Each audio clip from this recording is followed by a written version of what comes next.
You've probably heard people say index fund, mutual fund, hedge fund, and ETF, but if someone asked you what it is, you don't know how to explain it. In this video, we're breaking down what they actually are, how they work, the examples, the fees, and the risk, and who they're made for in a simple way. Reminder, this is only for education, not financial advice. Before we get into the different types, you need to understand what is a fund. A fund is simply a pool of money collected from multiple investors that gets invested into a basket of assets like stocks or other securities. The idea is, instead of you trying to buy 50 different stocks on your own, which would cost a lot of money and be complicated to manage, you put your money into a fund. That fund already owns those 50 stocks, and now you own a piece of all 50 stocks. That's diversification. You're spreading your money across many investments instead of putting everything into one or two companies. If one company tanks, you don't lose everything. Now, there are 4 types of funds you should know, and they work very differently from each other. Let's start with the one that most beginners encounter first: index funds. An index fund is a type of fund that tracks a specific market index. An index is just a list of companies that represents a section of the stock market. The most famous index is the S&P 500. It's a list of the 500 largest publicly traded companies in the United States. Companies like Apple, Microsoft, Amazon, Google, Johnson & Johnson. The S&P 500 represents about 80% of the total U.S. stock market value.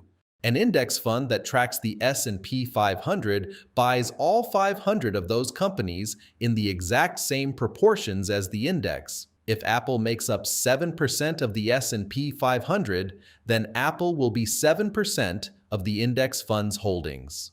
So remember, you cannot invest directly in an index because it's just a list. You have to buy an index fund created by an investment company that tracks that list. For example, to track the S&P 500, a widely known option is the Vanguard 500 Index Fund. To track the entire U.S. stock market, there is the Fidelity Total Market Index Fund. And to track the tech-heavy NASDAQ, there is a fund like the Fidelity NASDAQ Composite Index Fund. Because index funds just mirror an index, they use passive management. A computer simply adjusts the fund's holdings to match the index, buying what's added and selling what's removed. It's 100% rule-based, and this automated structure changes how you actually buy them. If you buy a regular stock, you get it at the exact price of that exact second. But index funds only trade once per day. You place your order, but it doesn't process until the market closes. At the end of the day, the fund calculates its total value to get a set price called the net asset value, or NAV, the fund's official closing price for that day. So, you don't get to choose your exact entry price, you just get whatever the price is at the end of the day. Index funds charge what's called an expense ratio. This is an annual fee taken as a percentage of your investment, usually ranging from 0.01% to 0.2%, though the most popular ones are well under 0.1%. That means for every $10,000 you invest, you're paying as little as $1 to $20 per year. These are some of the lowest fees in investing. But of course, low fees don't mean zero risk. Index funds have market risk. If the majority of the stocks in your index drop by 20%, your index fund goes down 20% right along with them. You're not protected from market crashes. But the key benefit is diversification. Because you own hundreds or thousands of companies, if one company goes bankrupt, it barely affects your overall returns. You're not putting all your eggs in one basket. So index funds work best for long-term investors who want to capture the overall market's returns without trying to beat it. People investing for retirement over 20 or 30 years. They're also great for people who want a hands-off approach and don't want to constantly monitor their investments. Next up, we have mutual funds. A mutual fund is also a pool of money from many investors, but the key difference is mutual funds are actively managed by professional fund managers. While index funds just passively copy the market, these fund managers are actually trying to beat the market, not just match it. Major providers for these funds include Vanguard, Fidelity, BlackRock, American Funds, Charles Schwab, and T. Rowe Price.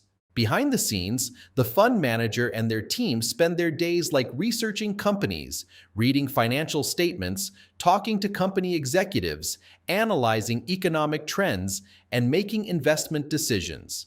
When they think a stock is undervalued or has potential, they buy it for the fund. When they think a stock is overvalued or will underperform, they sell it. They're constantly trying to beat the market. But this active management comes at a cost. Mutual funds typically charge much higher fees than index funds, with expense ratios usually ranging from 0.5% to 1.5% per year to pay for that professional management. And despite being actively managed behind the scenes, the way you buy into them is just as rigid as an index fund. They only trade once per day. You place an order, but it doesn't get executed until the end of the trading day.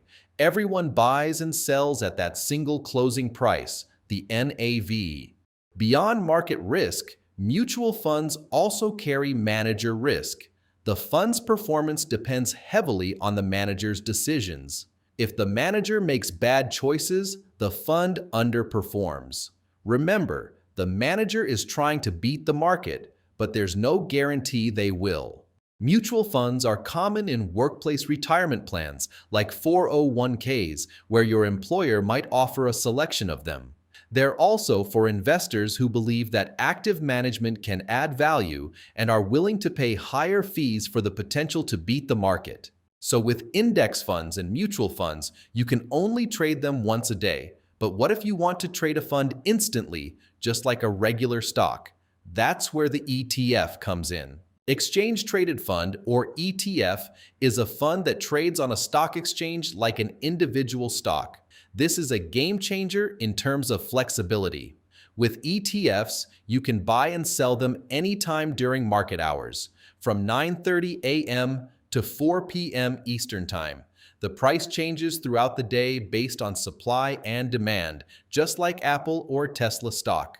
And because of their popularity, you can find an ETF for almost anything. There are broad ETFs that track famous indexes like the S&P 500 or the tech-heavy NASDAQ. But you can also get extremely specific. There are sector ETFs focusing only on finance, energy or real estate, international markets, clean energy, artificial intelligence, and more. If you invest in an index ETF, it has the same market risk as an index fund. If the market goes down, the ETF goes down. But if you invest in a sector-specific ETF, you're taking on concentration risk. If you only invest in energy stocks and the energy sector crashes, your investment takes a big hit. Depending on the fund, the ETF fees usually range anywhere from 0.03% to 0.40% per year. But one major advantage of ETFs is there are no investment minimums beyond the price of one share. Some mutual funds require you to invest at least $1,000 or $3,000 to start. With an ETF, if one share costs $200, you need $200. Many brokerage platforms now even offer fractional shares, so you could invest $50 if you want. So ETFs work for pretty much anyone who wants low-cost, diversified investments with trading flexibility. But now we're moving to a completely different territory. A hedge fund is a private investment partnership designed exclusively for ultra-high net worth individuals. We're talking about people and institutions with millions or billions to invest who are comfortable with extreme risk and massive fees.